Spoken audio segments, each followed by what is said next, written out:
زبان جو ہے اس کی بڑی احتیاط ہے۔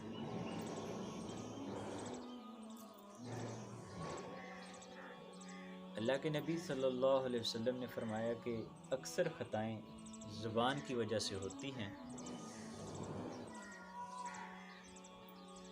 آپ صلی اللہ علیہ وسلم نے فرمایا کہ اگر مجھے کوئی دو چیزوں کی ضمانت دے دے تو میں اس کو جنت کی ضمانت دیتا ہوں، ایک زبان اور دوسری شرمگاہ۔ نبی پاک صلی اللہ علیہ وسلم نے فرمایا کہ جو مجھے دو درمیان والی چیزوں کی ضمانت دے گا میں اس کو جنت کی ضمانت دوں، زبان کی ضمانت اور شرمگاہ کی ضمانت۔ جو ان دو چیزوں کی ضمانت دے گا میں اس کو جنت کی ضمانت دوں۔ اللہ کے نبی صلی اللہ علیہ وسلم نے فرمایا کہ زبان کو کنٹرول کرنا،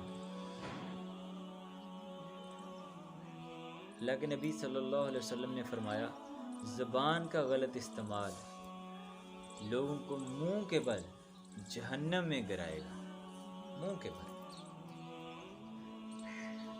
صحابہ کرام کا یہ انداز تھا کہ حضرت ابوبکر صدیق رضی اللہ تعالی عنہ اپنی زبان مبارک یوں پکڑ کے اس کو کھینچ رہے تھے۔ تو حضرت عمر فاروق رضی اللہ تعالی عنہ نے پوچھا کہ اے امیر المومنین یہ کیا کر رہے ہیں؟ تو حضرت ابوبکر صدیق رضی اللہ تعالی عنہ نے جواب دیا کہ اے عمر، اس زبان نے مجھے بڑے ناخن چنے چبوائے ہیں، اس زبان نے مجھے بڑی مشکل میں ڈالا ہے، ناخن چنے چبوائے ہیں۔ ایک دفعہ اللہ کے نبی صلی اللہ علیہ وسلم مسجد نبوی میں تشریف فرما ہے، دروازے کی طرف اشارہ کر کے فرمایا کہ جو بندہ اس دروازے سے اندر داخل ہوگا پکا جنتی، پکا جنتی۔ صحابہ کرام بڑے تجسس سے اب دیکھ رہے ہیں کون بندہ داخل ہو۔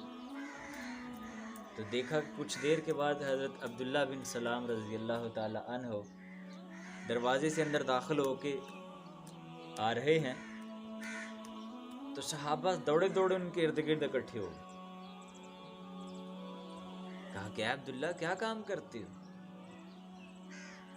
رب کی کتنی عبادت کرتے ہو، کتنا ذکر و اذکار کرتے ہو جو اللہ کے نبی صلی اللہ علیہ وسلم نے جنتی ہونے کی بشارت دے دی۔ صدقے حضرت عبداللہ بن سلام رضی اللہ تعالی عنہ نے فرمایا کہ میں آپ سے زیادہ کوئی عبادت نہیں کرتا، میرا زیادہ کوئی عمل نہیں ہے آپ سے، ہاں یہ ہے کہ میں اپنے دل میں کسی کے لیے بغض نہیں رکھتا، دل صاف رکھتا ہوں، دل میں ملال نہیں رکھتا، بغض نہیں رکھتا کسی کے لیے، دل صاف رکھتا ہوں اور زبان پر کنٹرول رکھتا ہوں۔ شاید اسی وجہ سے اللہ کے نبی صلی اللہ علیہ وسلم نے مجھے جنتی ہونے کی بشارت دی۔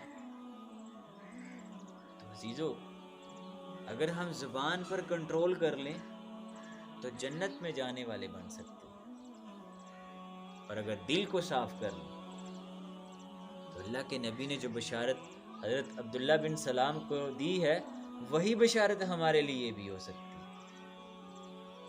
کہ زبان کو کنٹرول کر لو اور دل میں کسی کے لیے بغض نہ رکھو، اور شرمگاہ کی ضمانت دے دو، اللہ کے نبی صلی اللہ علیہ وسلم جنتی ہونے کی بشارت دیں گے۔ آپ ان دو تین چیزوں کی ضمانت دو، اللہ کے نبی جنت کی ضمانت دیں گے۔ تو عزیزو، کہتے ہیں تلوار کا زخم بھر جاتا ہے لیکن زبان سے دیا ہوا زخم نہیں بھرتا، زبان سے دیا ہوا زخم نہیں بھرتا۔ اس لیے جو بھی آپ بولتے ہو اگلے کے دل پہ کیسا اثر کر رہا ہے آپ نہیں جانتے، آپ نے بس منہ میں جو آیا بول دیا، اگلے پہ کیا گزری اس کا ہمارا کوئی تعلق نہیں۔ ایسے نہیں، اگر ہم اللہ اور اس کے رسول کے چاہنے والے ہیں تو پھر ہمیں تول کے بولنا پڑے گا. پھر زبان سے ایسی باتیں نکالنی ہیں جو اگلے کے دل کو سکون پہنچائے. فرمایا کہ اس بندے کا ایمان کامل نہیں ہو سکتا جس کے ہاتھ اور زبان سے دوسرا مسلمان محفوظ نہ رہے. تو اگر ہاتھ اور زبان سے ہمارا ہمسایہ دوسرا مسلمان محفوظ ہے تو پھر ہمارا جو ایمان ہے وہ کامل ہے. اگر یہ دونوں چیزیں، ہمارا ہاتھ، ہماری زبان، اگر یہ دوسروں کے حق پہ ڈاکہ ڈالتا ہے، دوسروں کو تکلیف دیتے ہیں، تو یقین کر لیں، سمجھ لیں کہ ہمارا ایمان مکمل نہیں، کامل نہیں. پھر ہمیں اپنی اصلاح کی ضرورت ہے.